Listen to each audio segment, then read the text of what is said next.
Hi everyone, welcome to Shiksha Alliance. Today we will cover the 9th chapter of class 7th NCERT Geography. The name of the chapter is Life in the Temperate Grassland. In this chapter we will do the following topics. Grasslands, the prairies में उसका climate कैसा है, flora and फोना कैसा है और वहाँ पे पीपल जो रहते हैं उनके बारे में पढ़ेंगे. द वेल्स, वहाँ का climate, flora and fauna and people. Grassland जो फर्स्ट टॉपिक है. Grassland can be defined as a region where grasses form the dominant type of plant life. Grassland हम डिफाइन करते हैं उस रीजन को जहां पे प्लांट लाइफ जो डोमिनेट करती है वो ग्रासेस हो. Grassland make up almost a quarter of the total land surface. Grassland जो है वो almost a quarter total land surface area का कवर करते हैं. The types of plants that grow here greatly depend on what the climate and soil are like. जो type of plant है जो grow करते हैं किसी भी एरिया में वो greatly depend करते हैं कि वहाँ का climate और soil कैसी है. Climate is generally used as a basis to divide the world's grassland into two broad categories.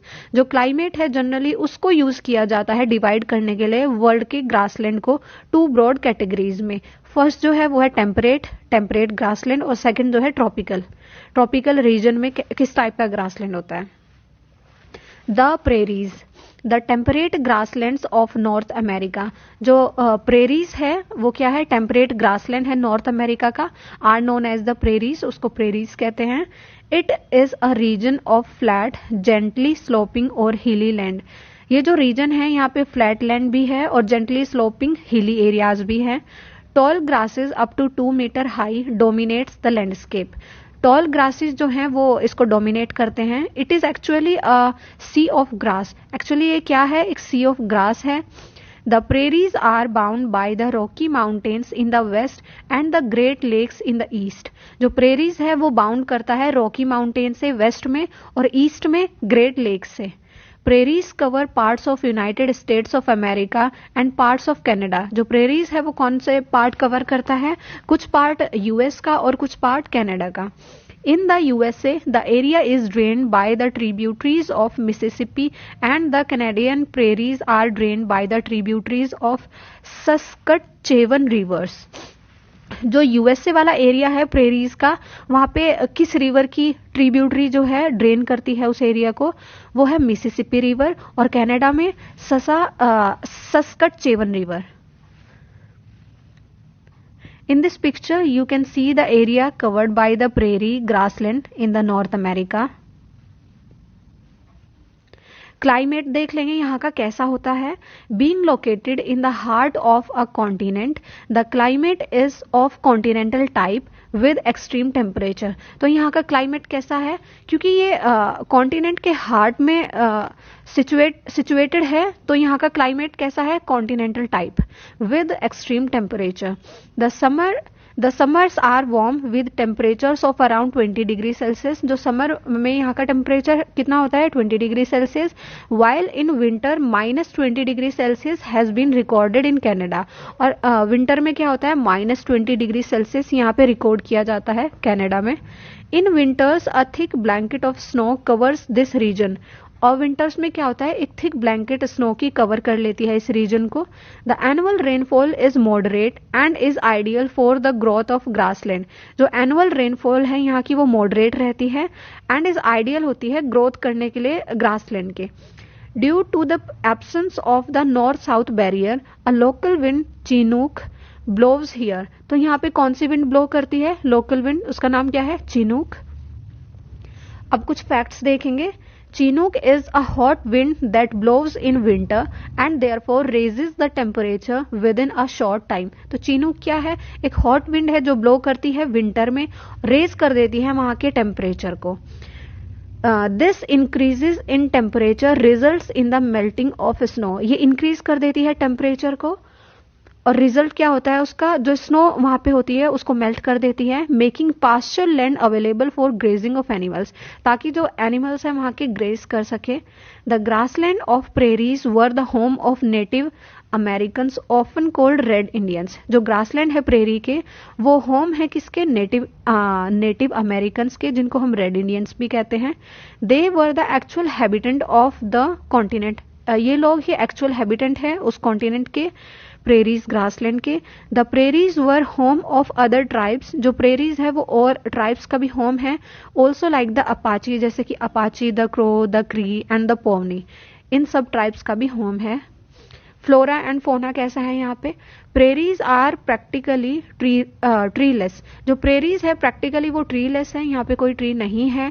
Where water is available trees such as willows, alders and poplars grow.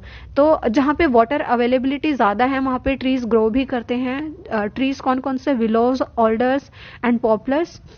Places that receive rainfall of over 50 centimeter are suitable for farming as the soil is fertile. जो place receive करते हैं 50 centimetre rainfall से ज़्यादा, तो वो suitable हो जाता है फार्मिंग के लिए, क्योंकि वहाँ की सॉइल फर्टाइल हो जाती है। दो the major crop of this area is maize, other crops including potatoes, soybean, cotton and alpha is also grown. और यहाँ पे मेजर क्रॉप जो है यहाँ की वो है मेज। अदर क्रॉप्स भी यहाँ पे ग्रो की जाती है, जैसे कि पोटैटोज हो गया, soybean, cotton and alpha. Areas where rainfall is very little और unreliable, grasses are short and sparse. कुछ एरियाज जहाँ पे रेनफॉल कम होती है तो वहाँ पे ग्रासेस शॉर्ट रह जाते हैं एंड स्पार्स रहते हैं। These areas are suitable for cattle rearing. ऐसे जो एरिया है वो सुटेबल रहते हैं कैटल रियरिंग के लिए। Large cattle farms called ranches. जो लार्ज कैटल फार्म्स होते हैं उनको हम रेंचेस कहते हैं। Are looked after by sturdy man called cowboys. और उनका लुक आफ्टर कौन करता है? जो मैन करता है उसको कहते हैं काउबॉयज। बाइसन और the American buffalo is the most important animal of this region. इस रीजन का मोस्ट इंपॉर्टेंट एनिमल जो है वो अमेरिकन बफेलो है, जिसको बाइसन भी कहते हैं। The other animals found in this region are rabbits. जो अदर एनिमल्स है यहाँ पे पाए जाते हैं वो है rabbits, coyotes, gophers and prairie dog. People यहाँ के, the people of this region are very hard working. जो पीपल है इस रीजन के वो काफी हार्ड वर्किंग रहते हैं। They have successfully harness technology to utilise their rich natural resources. उनके पास एक सक्सेसफुल टेक्नोलॉजी है ताकि वो यूज कर सके रिच नेचुरल रिसोर्स को। Two of the most developed countries in the world, the USA and Canada, are located in this region. Two most developed countries जो है वो इसी region में locate है। Scientific method of cultivation and use of tractors, harvesters and combines has made North America a surplus food producer. Scientific method जो होता है cultivation का और यूज करके टेक्नोलॉजीज को, जैसे कि tractors, harvester, combines, North America को इन्होंने बनाया एक surplus food producer. The prairies are also known as the granaries of the world. Prairies को और क्या कहा जाता है? Granaries of the world. Due to the huge surplus of wheat production, क्योंकि यहाँ पे सरप्लस प्रोडक्शन होता है व्हीट का। Dairy farming is another major industry. यहाँ की dairy farming another important industry है। द वेल्स, अभी तक हमने प्रेरी ग्रासलैंड के बारे में पढ़ा जो नॉर्थ अमेरिका में है। अब हम द वेल्स के बारे में पढ़ेंगे जो साउथ अफ्रीका में है। The temperate grassland of South Africa, ये क्या है? टेम्परेट ग्रासलैंड है साउथ अफ्रीका का। Are called the velds, velds कहते हैं इसको। Velds are rolling plateau with varying heights ranging from 600 metre to 1100 metre.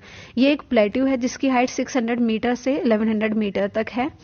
It is bound by the Drakensberg mountain on the east. इसके east में कौन सा mountain है? Drakensberg. And Kalahari desert in the west, और west में क्या है? Kalahari desert. On the north eastern part high velds are located that attain a height of more than 1600 metre in some places. और north east में इसकी height कितनी है? 1600 metre तक है। The dark green portion in this picture represents the veld grass in South African map.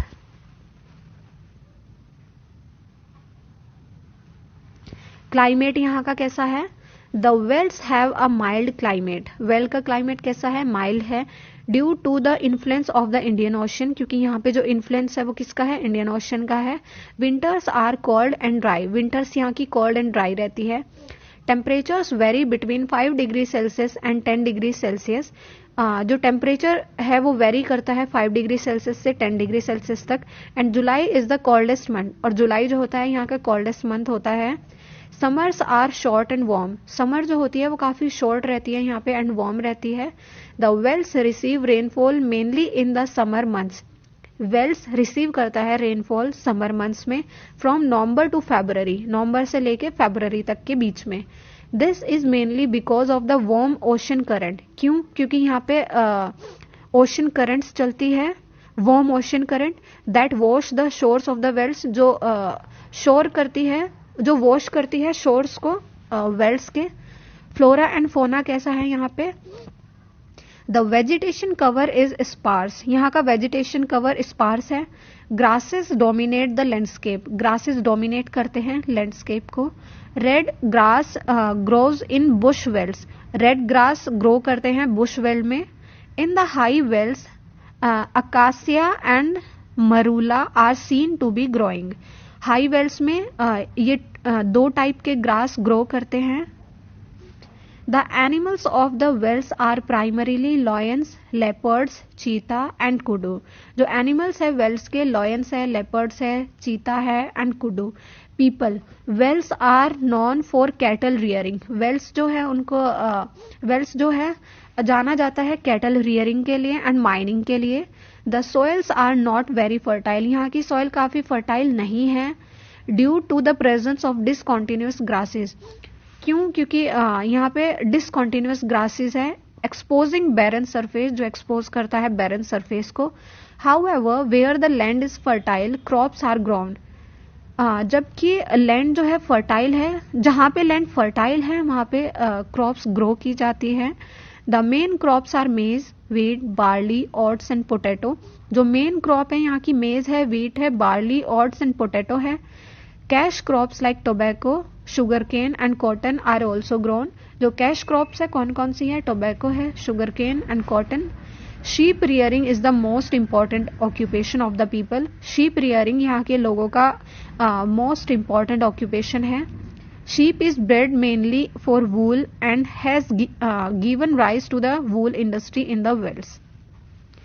Merino sheep is a popular species and their wool is very warm, merino sheep जो है popular species है sheep की and their wool is very warm, और इनकी wool काफी warm होती है। Dairy farming is the next important occupation, और यहाँ के लोगों का सेकंड इंपॉर्टेंट ऑक्यूपेशन है dairy farming. The velds have rich reserve of minerals, velds में रिच रिजर्व है मिनरल्स का। Iron and steel industry has developed where coal and iron are present, iron and steel industry develop की है जहां पे coal and iron present है।